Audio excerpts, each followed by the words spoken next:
Welcome back, everybody, to the second half of Olympus Rises, where I, your host, Jordan, aka Mankey Games, officially emoted Twitch affiliate. Gonna go ahead and get started with our second half here. Had a little bit of a Discord hiccup. Hopefully that's the only time it happens, so we won't have to break it up any more than that. So, let me turn on Discord again, and we'll get to talking to everybody. Third thumb attachment you can have. Oh. What? Wait, what? W-A-T? What? Well, no, that means you have to explain things. Shut up, that's not real. Why, though? But why? What? It's so weird. That's so creepy. I don't like it at all. Ugh. All of those things that it shows like practical uses don't make any sense. I can do that with like my regular hand. Right, yeah. Like I can That's I don't how my normal hand works. I don't require another hand to do any of those things. Or another finger. When I was bartending, being able to like securely have an extra place to have wine glasses. Alright, everybody stop. This is now a show about Will. Tell us about bartending, because I had no idea you used to be a bartender. Fuck the game. We're gonna talk about Will being a bartender for a few minutes. Story time, go. Oh. So how exactly does a prince become a bartender? Let's start there. Did you have to take classes? Like, I know in America you have to like get certified to be a bartender and stuff. Do you have to do that in England? Really? Oh yeah. Wow. Yeah. Well, actually, I mean, like, you don't sort have of, to. I guess. Most you don't people have do to, now, but though. it's one of the. It's like a trade school. Like, Yeah. you don't have to get certified to be a mechanic, but if you are, people will hire you probably. You get paid more and yeah, and you can ask for more money and that kind of stuff. No, for us it's, can you pour this bottle into a glass? Can you pull this lever? Great, Can you count numbers for change? And that's it. Yeah, I mean, I started like completely no experience behind the bar and became one of their like most needed people, I guess. Did you get a lot of tips? Yes, actually. That's gross, Megan. We didn't have to go there. You didn't have to go there. What are you talking about? Hey, everybody always said that they always liked how I always had a smile when I came into work every day, despite how so crushing that job actually was. It was his sunny disposition I was talking about, Jordan. Yeah, that was horrible because I'd have to come in for the afternoon shift, like do a 4-hour stint, and then it'd say, okay, go away for like 2 hours and then come back. And yeah, and then I'd usually be leaving at like 2 o'clock in the morning to go back in for lunchtime the next day, like every day, which was horrible. Is your restaurant / bar a like privately owned little like own restaurant, or is it like a larger chain? No, it was privately owned, but like the boss was. Oh, I mean, this will become a whole thing if you get me started on what he was like. That'll be our post stream talk perhaps. Now that Discord has decided to unfuck itself, and I decided to check for the first time today my settings page on Twitch. Emote hype. Yeah, officially the new best emote on Twitch ever. There you go. Basically. Is that the only one you've got for the time being? It's the only one I'm allowed to have. That one. Right? Well, to be fair, I could get the $9.99 and $24.99 sub emotes, but only I would be able to use them because nobody is going to sub to me for $10 or $25. So they'd be my own personal emotes at this point. Yeah, you need a bucket emote. that's reason enough to do it. I mean, True. it is. True. It is, for sure. We'll see. See what happens. I wanted to get this one in before I decide on the others, so that's exciting. Anyway, so we were at Fortune giving Oha the cold shoulder. But we were at Jordan getting disconnected from Discord and not knowing it. I would like to say everybody getting disconnected from Discord and not knowing it. Well, eventually, No, but it was. You Yeah. were There's a bit still of talking. Yeah, there's a bit of time. It was just the three of us, and then Well, the weird part was I was still in the voice chat and talking. all of us were, and then Yeah. we were. I don't know. It was weird. Anyway, disregard. The last thing I think that you probably heard was something along the lines of, I preferred projectile weapons myself whenever I use them. I didn't hear that. Okay. Essentially, The last thing that probably happened was me telling her that I preferred projectile weapons, and then I don't remember anything she said. Right, and yeah, so immediately after that, she agreed with you. Okay. And she was like, yeah, it's just mechanical things are easier to kind of wrap your head around than these, kind of more. How does she word it? More eloquently than I can possibly do. She probably says, these energy weapons are just, a lot of it isn't solid in my head. I never was very good at science or anything like that, is probably how she words it. And I think maybe she notices like a manual that you have open on your data slab, and she goes, Mm-hmm. "Oh, are you training to be an armorer?" Trying. Oh, that's a very, how does she say it? I gotta get back into the groove myself. She probably says that's a very fine career choice. Although, for one of your nature, I assume that mostly it is just, well, the combat side of things. But knowing how to perhaps work on your own weapons is important. Yeah, I figure being able to fix mine is good, but I think I'll always make more money on the, like you said, combat side of things. Yes, indeed. And, listen, this is not easy, but I've been led to believe that there are individuals that are hunting us. I believe that myself and Dr. Fisher and Oscar encountered one of these, or at least minions of one of these individuals. Perhaps it is overstepping, but I feel like I need to know a little bit more if I'm to be on board the ship much longer. As soon as she says that individuals hunting, I probably just crack a huge smile. I'm like, yeah, that tends to happen on this ship. This isn't the first time we've been wanted. Wait.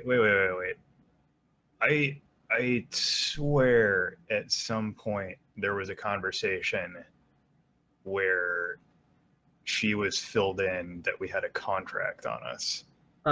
Hey Matt, Yeah. how about you stay at the races? There might be a specific reason why she's asking these redundant questions of people. Sure. I'll just butt out then. To be fair, Matt, I think you are correct. But again, Hey, Devin, don't metagame it based on things I've said. Okay. Things I may or may not have just. Don't worry. Go ahead and don't metagame it. I try my best not to.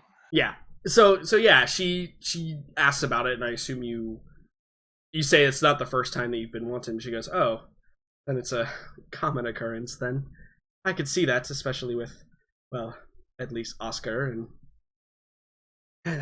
this Dr. Fisher seems an odd sort as well, but not the sort to get into too much trouble. But I could see where Gogo might, or Margot, or whatever she prefers to be called." where she might get into some troubles. Well, I You're think also this, not there. This last one was definitely a group effort.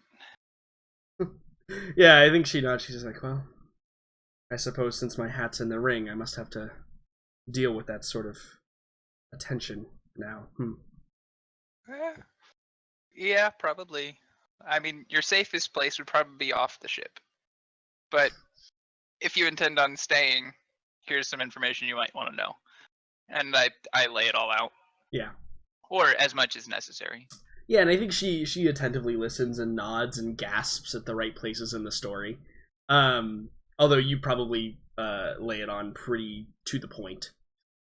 Yeah, not so much story version as in facts version. Yeah, and I think that when you get to like the do you say like how many individuals, who they might be? Like you think you met one on Eurypylos, that kind of thing? I'd probably say we've stopped one attempt.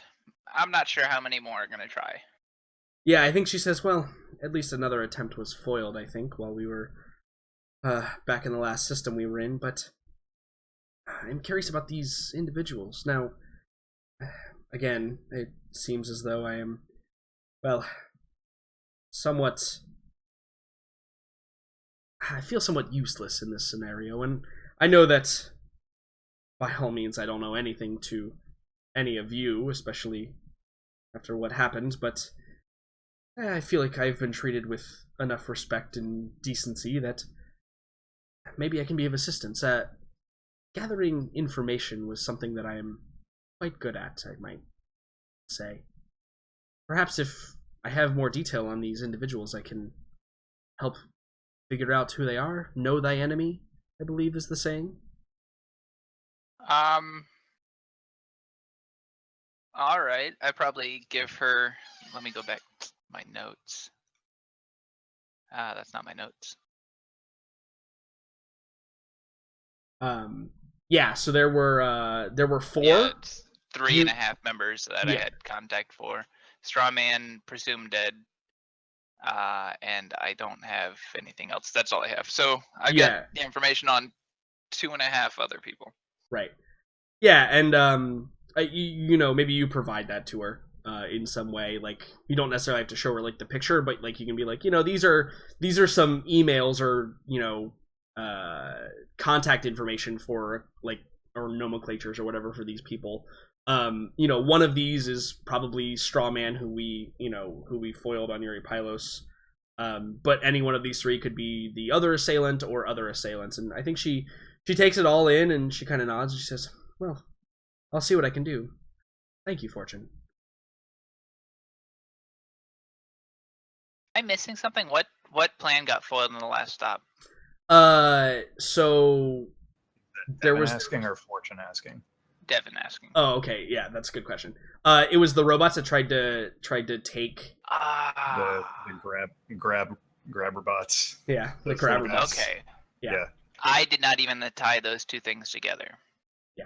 Well, Yeah, so I think the tie there was the tie there was they were actively not trying to kill Oscar or Fisher, but they were trying to kill Oha. Right. Yeah. Okay. And then previously, we like at the end of one of the sessions, we had we as players had a glimpse of some entity that would match the same description, right? Yeah. So the crew wouldn't necessarily know that. Well, Okay. they wouldn't necessarily not know it. They wouldn't know it, but Yeah. Yeah. Okay. So yeah, I hadn't even tied that to a possible attempt on fulfilling the contract. Got it. Cool. Back to Fortune. Yeah. So yeah, and I think she does. She's like, you have been open and honest, and I can respect that in a man. I will certainly be as open and honest as I can with you as well. If I find anything, I'll let you know. I appreciate that. Yes, well, like you said, if I am to live on the ship, it is possibly one of the more dangerous places. Anything I can do to make it a bit safer. Want to learn how to shoot a gun? That'd make it a little safer. Yeah, and I think she kind of like she pauses for a moment, And you see she pulls out a knife from her belt, and she kind of spins it on her hand a little bit, and then sheathes it skillfully, not as well as you could do it. She's like, I think I'll be all right for now, if the time comes. All right. Well, you know where to find me. Yeah, and she nods and takes her information and goes away, fluttering away.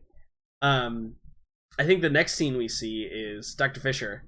What are you doing on the ship right now? Apart from starting to regret joining this merry group. Starting? It was like session 1, man. You were getting shot at session 1. Yeah, this is full blown like midlife crisis depression at this point. No, Dr. Phil.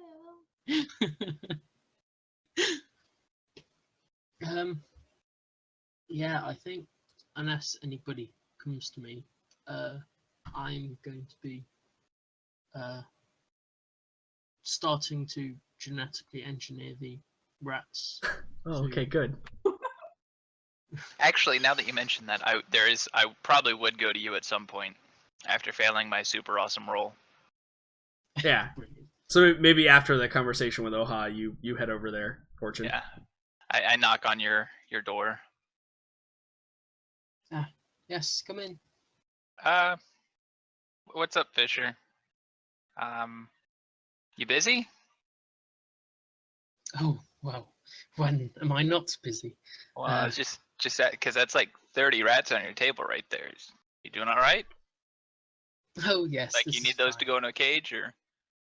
No. I'm just injecting them with the B32 strain C variation. Mm-hmm. Yep. So I'll pretend you know what you said. I'll pretend I know what you just said. But when you have a moment, probably shouldn't take too long. Could you come take a look at something in the armory? Because you're like scientific-y, and I'm not. Sure. Yes. Let me just finish up with these. Okay. You take the train, you dump them all into a plastic container. Yeah.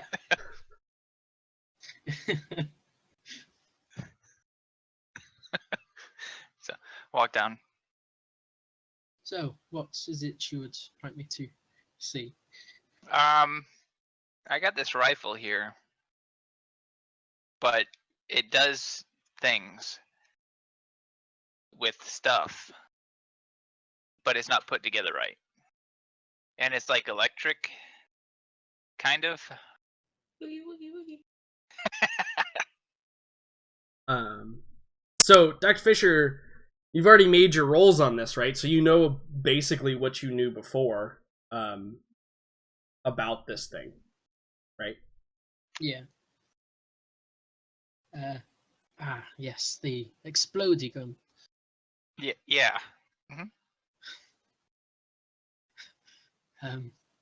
Well, what is it that? Well, I'm wondering, Jordan, is there any way? Well, might have to wait to the next roll before you can actually give me information on it. But I want to get it to a point where it's maybe a little more broken down than what Fisher could get it to, but without disassembling it yet. So maybe there's something else he can see, or something like that. I think that with what you want to do, I will allow Dr. Fisher to make a roll. But I think that it's like gonna be the same type of roll you had to make in order to do something with it here. So it'd be a profession armorer roll for you, Dr. Fisher, which obviously you have a -1 in, but it's with intelligence, so it brings it out to a net 0. So the same thing I had. Right, yeah. But you can make the roll based on your very limited knowledge of that. Yeah. A different Well, the thing I did realize is that you would have to uncouple this part because then the wires are connected to the superconductor, which was the chain reaction. Oh, so that's not a tethering wire. That's an actual that's an electric wire. Yeah. Oh, okay. And this is the power supply. Okay. See, I just thought this was like a piece of plastic, but I was just gonna tear it out because I thought it was in the way. No, that probably wouldn't be the best idea. God. Okay. Okay. So. So Cool. I think mechanically what this can do for you, Devin, is the next time you have to make that roll, you can get a +1 for Dr. Awesome. Fisher assisting. So write that Yeah. next to the clock. Next time you get to make the roll, you get a +1. Will do. Megan, that's been on there since he's basically been deceased. That's been on his character sheet that entire time. It shouldn't be on his character sheet anymore. Take it off. But I mean, it's technically still fine, true. Megan. Dr. Fisher, after you return back to your lab, you walk in and I think you see Oha is in your lab. And she's just kind of like walking around with her hands behind her back in her tall, lanky frame. Just kind of like observing the instruments and stuff, and maybe like, leaning over and like looking at a monitor and then backing up. Clearly she's like waiting for you to come back. Oha, what can I do you for? Oh, yes, Dr. Fisher. Listen, I wanted to apologize. For what? Well, I think I may have come off as a little bit harsh, perhaps. Sometimes it is hard for me to control my abilities, let's say. I sense that when I have openings in dealing with people, I seem to attack it quite aggressively, and I think you may have fallen victim to that. What? No, don't be absurd. I'd never think that. Roll a mental effects save. Okay, there you go. Yes! Damn! Yeah, and I think she goes, oh, well, okay. I apologize for the inconvenience then, but... You can now read Oha's thoughts. That's what that got you. Yeah, and I think she says, she's like, oh, well, perhaps I was wrong, but that's neither here nor there. Again, it's an apology for what I feel I have done wrong. I guess that's where it stays. But I did have perhaps a bit more of a sensitive subject for you, Dr. Fisher. Oh? Yes, the crew member we have on board. I believe he goes by Chan. Yes. We've had brief conversations, but in relative to my abilities, he is an enigma, let's say. Well, he certainly isn't the sharpest tool in the shed. The toppest tool in the shed. Rude, and you can't even say it right. On the contrary, Dr. Fisher, I actually believe he is far more intelligent than any of us give him credit for. His ability to retain and comprehend information is, well, for lack of a better term, beyond human-like. I've done a little bit of research. I was able to at least find out that he is from Paphos. It is said there that they breed the male of the species of humans to be built like this. Extremely competent, extremely strong, agile, dexterous, hardy, but also extremely subservient. I have acknowledged all of these qualities in Chan, but that is not what I'm here to talk about. It comes as no surprise, I think, Dr. Fisher, that I have the ability to get a sense of others around me. It's hard to describe, but Chan does not invite this particular skill of mine. Well, Chan is certainly a unique snowflake. Yeah, and I think she kind of gives you a more serious look, and she says, perhaps I am being unclear. Whenever I use my ability, at least in or around Chan, and as if he does not exist.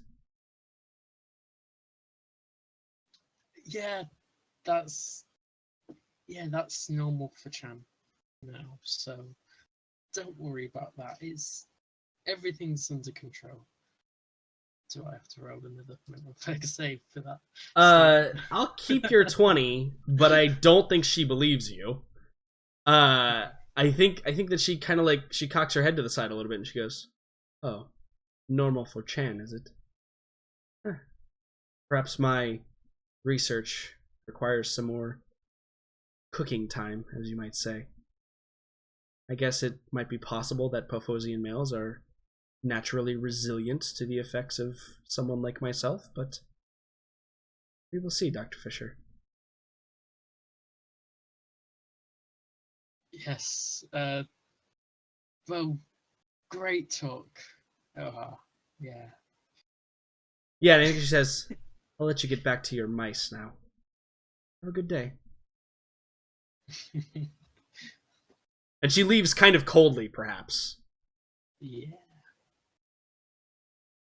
I mean, I don't really want to be screaming out, "Oh yeah, Chan's a zombie." Because I guess I still don't fully trust Oha, perhaps with good reason, but... That is absolutely correct. So yeah. Fun times. Fun times. So I think the next scene we get is we see Chan like following Oscar and Gogo as they're walking along, and we see him kind of just like walking along, like typing in his compad. And Gogo, you're on your way down to the pits, and you get to like where the security guy is standing, right? And he kind of like holds up a hand. He's like, "You have your pit pass?" Yeah, it must have. And Gogo makes that like motion to pat down her pockets as if she's looking for something. Yeah, and he goes, "No entry with no pit pass." No, I trust me, I know the rules. Let me just hold on 1 second. And Gogo's really just trying to stall to wait for him to walk by. She doesn't expect to be able to actually get in without papers. She knows the drill. Yeah, roll me a luck save.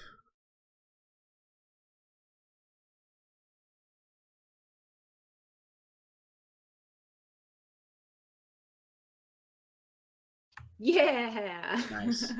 Yeah, so what happens is we see Vladimir Vardik comes walking off the court, off the track, and he's walking with Grutilda, and they're having like a conversation. And you see a kind of older man, perhaps in his mid 40s. He comes like kind of limping out with like a walking stick. And you recognize him immediately as I don't think, did we come up with a first name? I don't think we did. What's his first name? Sergey. Is that a Russian name? It is now. Did it. So Sergey, you see Sergey Vardik. He comes walking out. You can see like the wings of gray hair. And you can see that his hand that's holding the walking stick is cybernetic. But it's kind of like rough cybernetics, kind of like yours, where there's no fake skin or prosthetics or anything. It's just like metal sticking out of his arm. And he's using that to like walk, and he comes over and he kind of greets his son with a hug, and you see Uman kind of waves, and the young Vardik waves as well, and she heads off, and as Sergey turns around, you have an opportunity to like say something. Yeah, I think Gogo screams like, well, however loud she needs to. I don't know how far away they are. Maybe like 10 meters or so. Yeah, so like in a raised voice, she goes, "Hey, Sergey, you still owe me one for 48 Delta." Yeah, and I think that he kind of like looks around, and he sees you, and his face kind of lights up, and he comes limping over to you, and the guard is like, he's like looking at this weird exchange, and Sergey comes over and just like wraps him in the side of the like the side of the hip, and he says, move out of the way," and the guard kind of like shuffles to the side strangely, and Sergey goes, they're with me, and brings the troop of you in, and I think the guy, like, he looks like he's, like, gonna call somebody, but then also isn't, and he's confused. He doesn't seem the brightest bunch. And Sergey brings you into the, like, pit area, and he's like, "Oh, Gogo, it's good to see you. How have you been?" Gogo kind of like holds up her arm, and she's like, "I was about to ask you the same question." He's like, "Ah, yes. Well, it was not quite as dramatic as yours, I can say, but certainly it was interesting. But the important thing is I still won." Never doubted it for a second. Yeah, and he coughs, and you see him, like, pull out, like, a pack of smokes, and, like, takes one out and, like, puts it and lights it up. And he's like, "Oh, yes. Well, what are you doing back here?" Some work brought me home for a little bit. Figured I'd stop by, old stomping grounds, see what the hell it's all going on. Never thought for a second I'd see you here. Not for a second. Well, I can't stop my boy when he wants to do the things. And he kind of, like, arm gestures back over his shoulder to Vladimir, who's just kind of like kind of looking at Oscar and Chan, not really, like, sizing them up, but just like who are these people? Like, I don't understand what's going on right now. Yeah, Gogo's like, "Listen, you didn't even introduce me." Yeah, and he goes, "Oh, I'm very sorry. Here, let me introduce you. This is Vladimir. He is of my own flesh and blood. Well, at least he claims so. You must remember that there are many chances that I have kin somewhere on the planet, but not all of it may be in good faith. You understand?" "Yes, I always knew you were a dirty old man." And she like holds out her hand to shake. Yeah, and I think Vladimir, like, walks over and he shakes your hand. He's like, "It is nice to meet you." "Nice to meet you too. You've got some raw talent there, but way too predictable." "Yes, that is what my father has said many times." "You should listen to him. He knows what he's talking about." Kind of like, yeah, he like looks. He's like, "I don't know who this is," and he's like, "Okay, yes, that is something that I will do." "But he should have listened to me more often. Might have beat me once." I think he says, Sergey probably just laughs at that, actually. I think she like kind of like slaps him on the shoulder and is like, "Yeah, you still couldn't win. Well, I guess we'll never know then who would have actually won. Look at both of us. Never gonna race again. Sad, really." I think he probably says, "Well, you understand that I would need to be in an elders league. You at least are of age. What's your excuse, Gogo?" At that point, I think Oscar, he's been listening to this exchange, and he offers his hand to the elder racer, and he says, "I ask her this on occasion, at least." And he extends his hand and he says, "Oscar, associate of Gogo's. She's responsible for carting us around." Yeah, and I think he kind of like looks at you and he kind of squints one eye and shakes your hand. He goes, "Riek, huh? Good, strong Correct. people. Reaction time's not good for racing, but other than that, good, strong people. Surprisingly good mechanics. Do you have any mechanic background, Oscar?" Better at disassembly than... And he trails off. He says, no good at putting things together." Well, it's a shame. Oh, and while we're making introductions, she like points over. "This is my friend Shan." Yeah, and I think Chan like gives like a pretty low bow, and extends his hand. He says, it is good to meet you, Mr. Vardic." He, he goes, no, there's no mister in there. You can go ahead and knock that off any second now. Anyway, to what do I owe the pleasure? Like I said, just stopping by.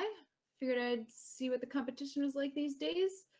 Pretty mediocre, and she kind of just like looks up at the times that are ticking by up there. Mm-hmm. Man, nothing like the good old days, huh? Yeah, and I think he laughs. He's like, yeah, well, night racing's not what it used to be. Not anymore. Most people show up for the days now. Seems to have gained in popularity since everything has gone a little bit more legitimate. Not a whole lot more underground things anymore either. You know what I mean. You two used to do illicit races. Yes, quite popular. Illicit would be a strong word. I think that perhaps unofficial is the correct term. Most gambling dens still take bets. It's just not sanctioned, and, well, insurance won't cover death or injury. That's why most people don't do them. I've become familiar about the risks, yes. He's like, other than that, as long as you have a course and people who want to race and put money on it, anyone can race. You make it sound so easy, Sergey. It is, if you know who to line up as your competition. And if you have the right gear. Fortunately, my boy here doesn't understand that these night races require a different ship. Different pod, per se. Can't get it through his skull. He just likes his little grayed out bumblebee.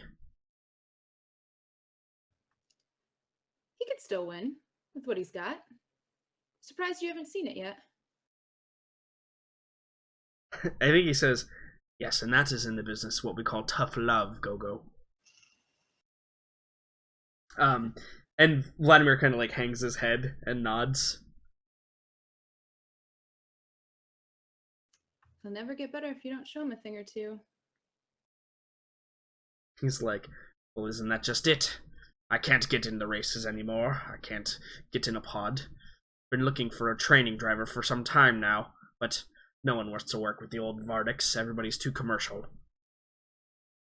Well, it seems the careers haven't changed.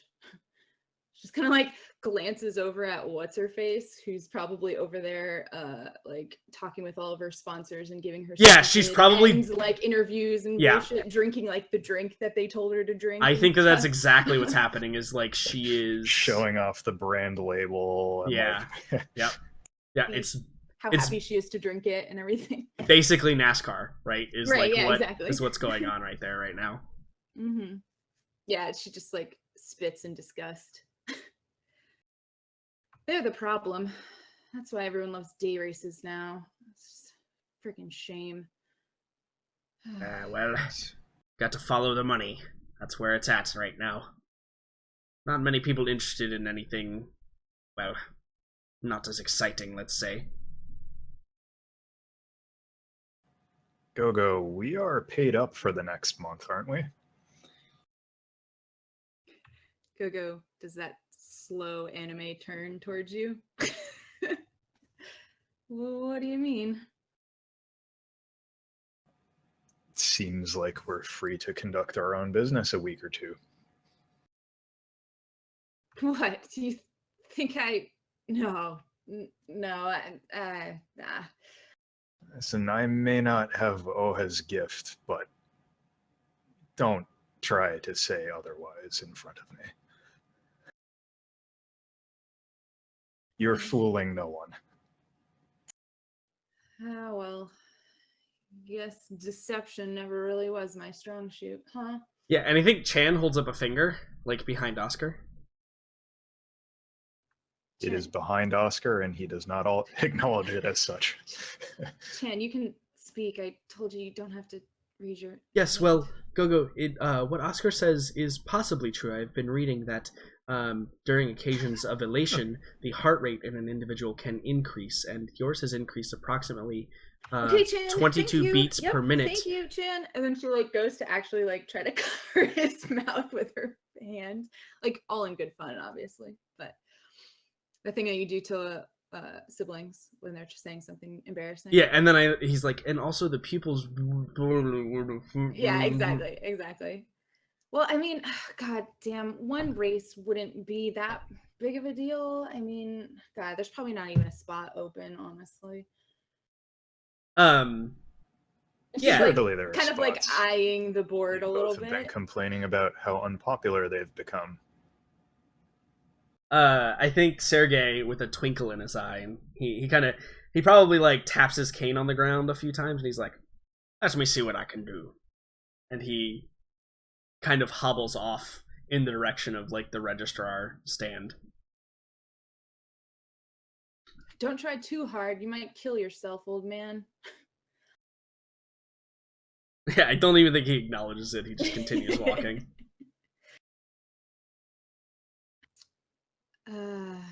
I'm gonna immediately regret this decision. She says it out loud, like turning over to Oscar. Is Oscar quickly texting everybody else on the ship? Oh my god. No. I think he's what he would say to that is, what decision would that be that you've made? Exactly. To try my hand at racing again. Were you not here? Oh no, I just wanted to hear you say it. God damn it, Oscar. This is gonna go so badly. I can't even. Why am I? And she's just kind of like berating herself in both half Russian, half English, kind of back and forth. Yeah, I think that Vladimir, who's been kind of silent this whole time, he says, "My father says that when one is nervous or excited, you should turn that energy into reaction times. Perhaps playing a game like the spot the coin in the hand, or perhaps one of the other types of street games can be effective at quelling the nervousness or excitement." Coco kind of laughs a little bit and she goes, "Who do you think taught your dad that?" And I think he just kind of like nods solemnly, and he says, "I would not know, but if you say it is so, I will believe you. I have no reason to believe you are lying to me." Gosh, Vlad, you need to lighten up a little bit. I can see why you're so tight in your turns. I think he just like nods and just stays quiet. Go. Oscar the internally eye roll and like looks around at everybody else. Like Oscar internally is feeling odd that someone else is more uptight than he is in this particular. Even he's like, "What the fuck, man?" Inside. Dude, take that stick out of your ass, bro. He says nothing to that effect, but he notes that this kid needs a drink or something. I think Chan is just kind of standing there, like looking between everybody while this is all going on. And like every now and then, you probably see him like kind of covertly like type into his compad a word that was used, right? And then like nods, continues to look around, and then I think there's a point where like you feel a tapping on your arm, Oscar. Oscar, I'm a bit confused. What exactly is it that we are doing right now? It's a very good question, Chan. Thank you. Chan, we don't seldom have downtime. I suppose that's another one of those words that you can add to your book. What does it mean? It means that currently we are not in danger of starving to death or getting the ship repossessed. I think he just like stares at you, very confused, and he says, "Okay, I understand." And you're fairly certain he does not understand. That's how these usually go. Yeah, it's 100%. Oscar likes to give him things to mull. Because it keeps him quiet for a few minutes. Right. Explanation only, like adequate explanation only leads to further questions. Correct. Yep. So. Yep. Absolutely. And so I think like you see him like he's on like the internet like scrolling through some things, like looking, and there's probably like a search term that you see at the corner of your eye. How does a ship become repossessed? Or like, how do you starve to death? Right? Is like another Google Spoogle entry that he's put in. I'd love to see his entry history. It's horrific, I'm sure. After a few moments, though, I think that that Sergei comes back, and he comes back with a ticket in his hand, and he probably just like hands it to you with a big smile on his face. She like kind of snatches it from him.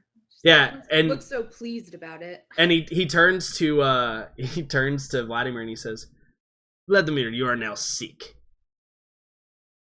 And Vladimir kind of like looks around and he's like, "I do not understand, Father. What does this mean?" It means you're taking a seat on the bench, bro. Yeah, and I think he goes, "Oh, okay." And Sergei probably like puts his arm around him and like pulls him, and he's like, "Come on, son. Let's show Gogo her dinghy she'll be flying." And they bring you over to that same like kind of bolt metal gray sleek smaller ship or pod, and as they bring you over there, you walk through like most of the maintenance bay where you can see a lot of their ships being repaired or being worked on. It's basically the scene from Star Wars in the pod like mechanic shop where all the other racers are there. You see some familiar designs, Go-Go, and perhaps some unfamiliar ones as well. And I think that when you get over there, you're able to admire the ship kind of up close. Do you want to roll me a tech post-tech, please, with intelligence? Sure.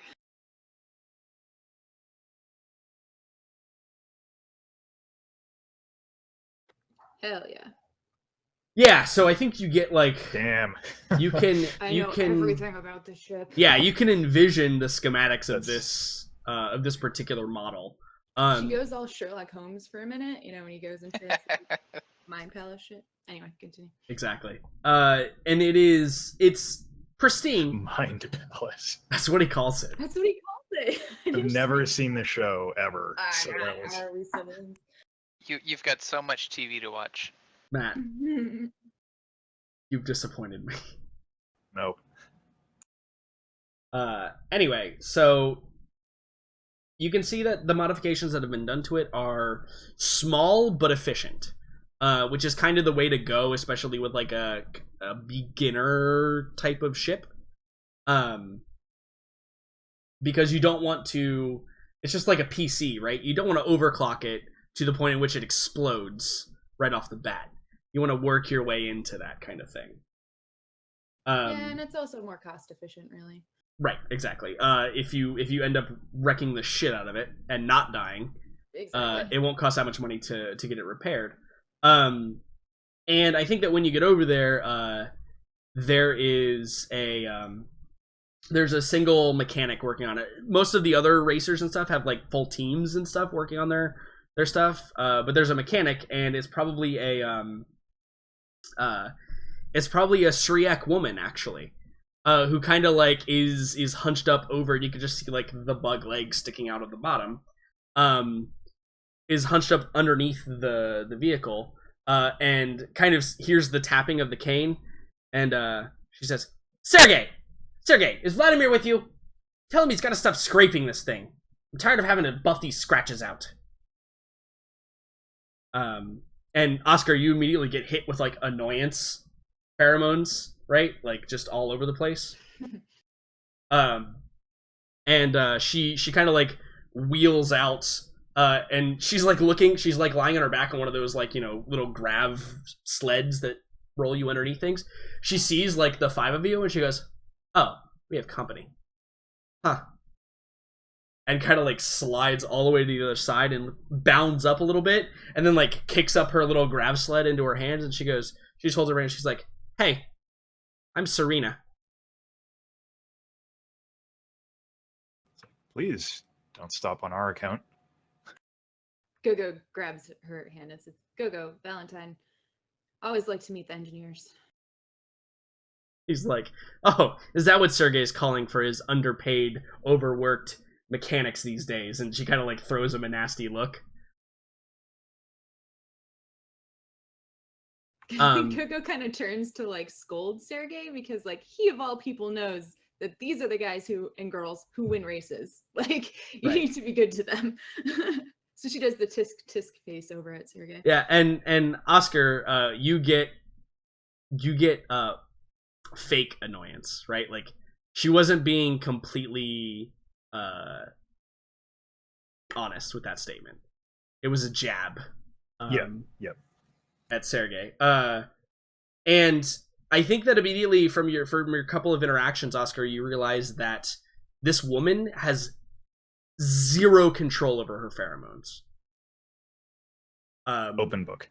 Yeah, the strength at which you were hit both times means that one of two things is true. Either she doesn't give a shit, or she actually is maybe even unaware or can't control it. One of those two things are probably true. Is it one of those things where like maybe she's been away from fellow Shriek long enough that she's just kind of letting it hang out? That might be 100% what it is. Like I question your choice of wording, belts but yes. Unbuckled a couple and like, you know. Yeah, I question the choice of wording, but I don't. I stand exactly by. Okay. I stand by his wording as well. Yeah, that could easily be an assumption here. Like yes. maybe she's just gotten used to not having to be restrained in. Yeah, and I think that's interpersonal dealings. Yeah, and it's very obvious too by the way that she talks, right? Like she uses inflection in her voice, whereas someone like Oha doesn't, right? Like she very rarely uses inflection in her voice and, uses subtle pheromones, whereas this woman is just she speaks like any other human would, right? Without even using the pheromones. Noted. Yeah, and she probably looks at Gogo and says, "Oh, don't worry, I'm just kidding. He pays me what he can, at least, and I'd rather work for Sergey than any of these jackasses over here." And she kind of motions to the corporate side of the mechanics bay. I don't blame you. Yeah. You should really have their own wing. Leave us all alone. Oscar says, money is often a good trade-off for freedoms. Willing to make less myself to travel more. Yeah, well, I'm pretty content on Thune as long as I can get warm food in my belly and I don't have to stab anybody every day. That's always a nice perk. Gogo kind of self-consciously hides her claws a little bit. Yeah. When she says stab somebody every day. That's actually how we earn most of our pay. Like, she kind of like sticks her hands in her pocket. Yeah, right. And she goes, well, Vladipoo, you ready for the next one? He's actually sitting the next one out. And she kind of looks at Sergey, like looks at you and then looks at Sergey and goes, "What, are we forfeiting? You didn't lose by that much." Forfeit would be a strong word. And he like looks at Gogo. He's like taking a jab at. Yeah. I think Gogo looks at Sergey to explain. Yeah, and he probably Why goes. don't you tell her? Probably goes. We'll be using a temporary racer today. Gogo is going to take care of it. She goes. She kind of like looks at Vlad and then looks at you. And she does like for the first time she does like the evaluating. She's not subtle about it. She goes, It's like one crash too many here, but as long as you don't ruin it or scuff it up or ruin the paint job.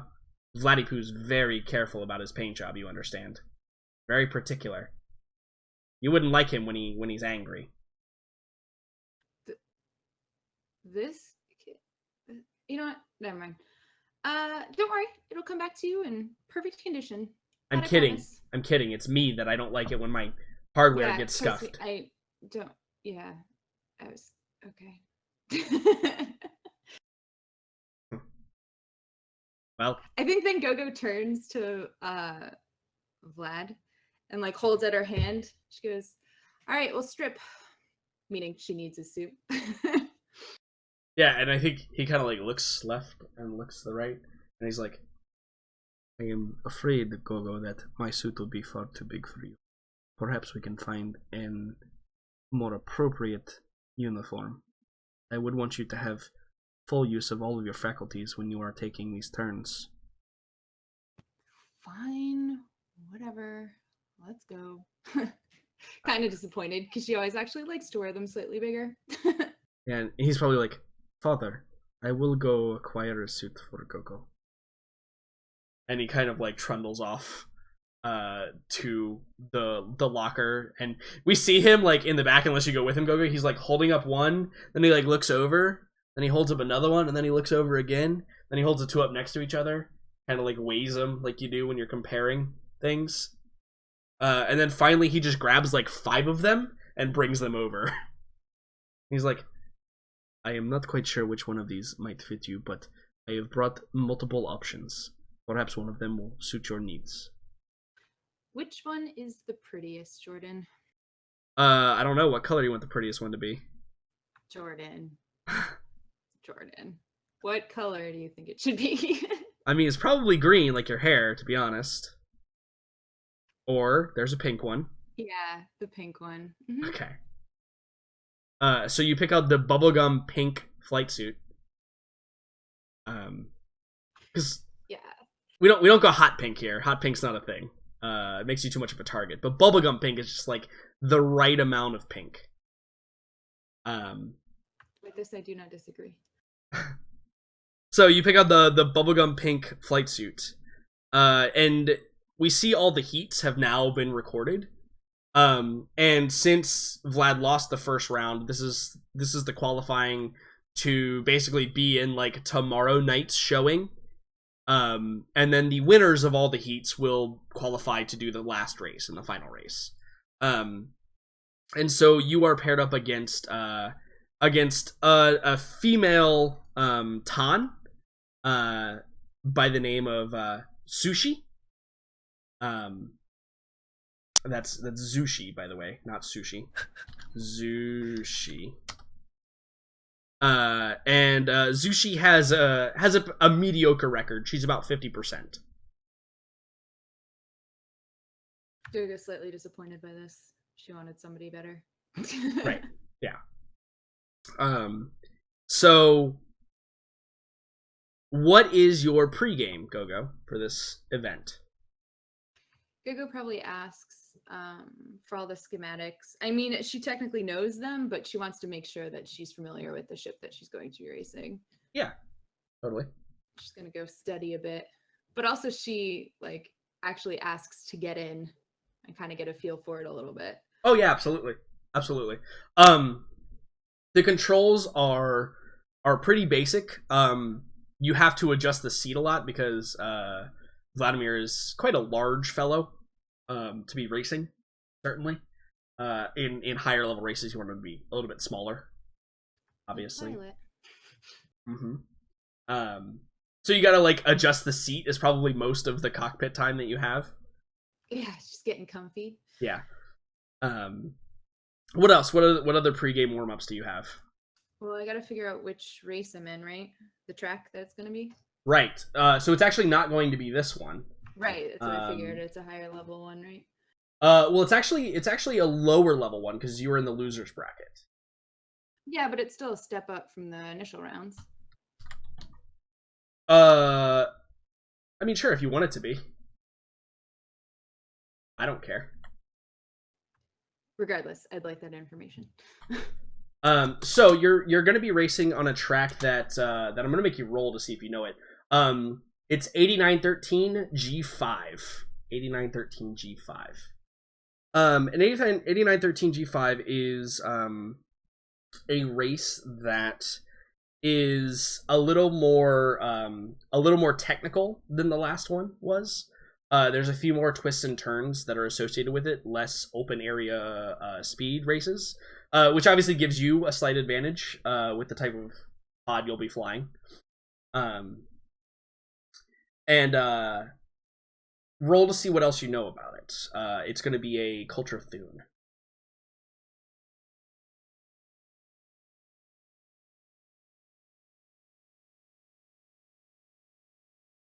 Not much. I'm gonna re-roll. Oh yeah, reroll for sure. You got 3 minutes. Better use it. Right. There we go. Good. So I think that initially you don't recognize it, but when they start naming the, because on Thune every racetrack and every turn and every bank has a name. When they start naming them, you recognize it. So it looks like it's been redesignated from an old track you used to know, but it's the same race. And yeah, I think that will give you on one of your flying rolls, you'll get a +1 when you make it. Sick. So mark that down on your character sheet. You get a +1 to one of your piloting rolls when we get to that. So, you go through the whole pregame warm-up, and it's the point at which the ship is going to be wheeled out onto the track. Oscar, what are you doing this whole time during this period of warm-up? I think he's just trying to stay out of the way, to be perfectly honest. Like he's just watching everybody work.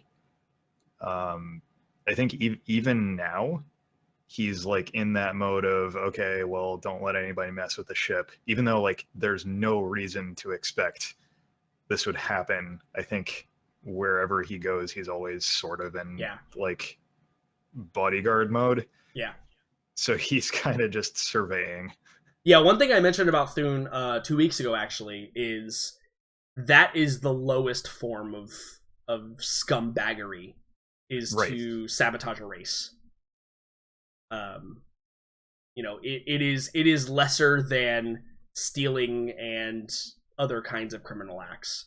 The biggest criminal act, which could be punishable by death, is sabotaging a race. On Thune, at least. Yeah, I think he's just trying to get a lay of the land.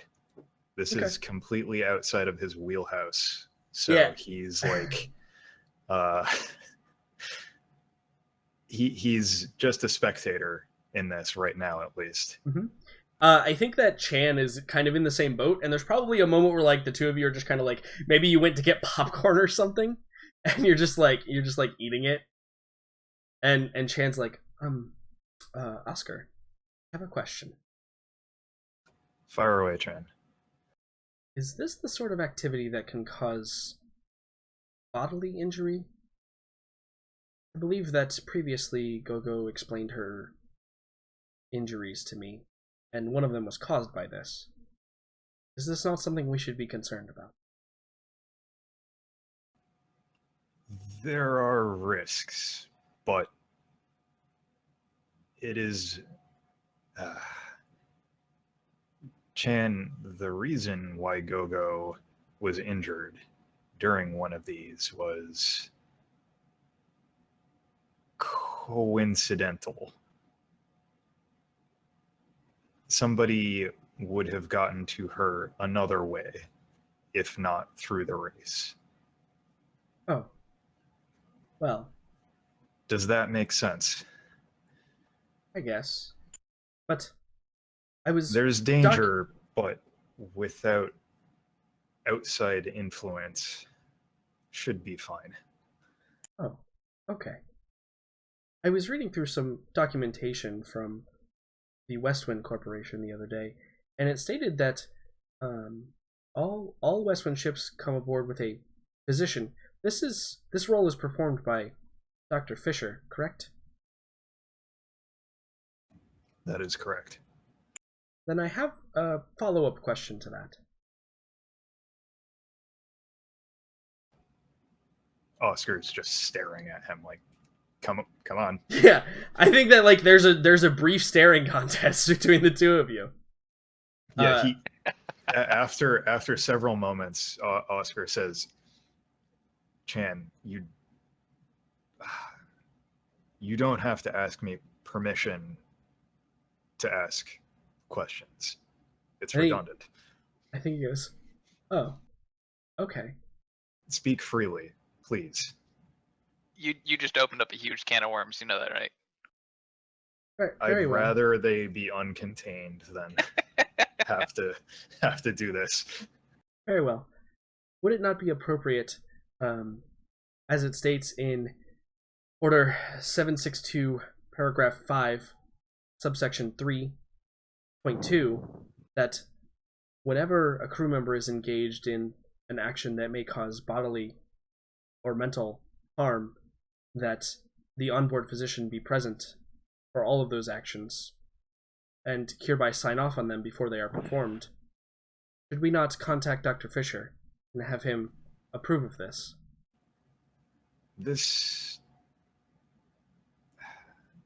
Chen, we are off the clock. You can add that to your book too. What clock are we talking about? Westwinds. Does Westwind What possess we're a clock? doing, they possess many. But which one from Westwind are we talking about? Ours. Where is it located? How big is this clock? It's a saying, Chan. Well, then we are back to the beginning. What does it mean? It would appear that way. Chan, we're here in unofficial capacity. Westwind has no part in this. That said, the likelihood that something is going to go wrong is slim. However, good as Fisher is, I doubt that were something to go wrong, he could have much control over it. Is that because Do Dr. you understand Fisher... what I'm saying? Yes, I think so. Is that because Dr. Fisher is not a medical doctor? No, Chan. It's that this is one of those things where if it goes wrong, it goes very wrong. Oh. Well, then perhaps it would be best that I take Gogo's place. No, that would increase the risk. Gogo has skill in this field. I do not believe that to be true. My life is forfeit. Compared to Gogo's, at least. Chan, if only you knew.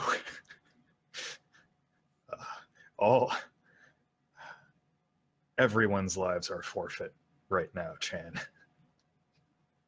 Don't think too hard on it. How is that possible? Surely there are ones who rank above others. It's not about rank. It's not about rank. We are all on borrowed time. Everyone sitting here, everyone racing, everyone at Westwind. I don't mean to alarm you, but sometimes risk is acceptable. I understand. Especially if someone feels very strongly about the risk that they're taking. In this situation, Gogo fits into that category. Huh. You've given me much to think about, Oscar. How's your popcorn? May I still speak freely? Meant what I said. Does not have enough sodium. We can probably fix that for you. Come with me. Yeah, and you take Chen off to go get more salt. Yeah, we just wander off. Cool. Unacceptable. It really is, to be fair.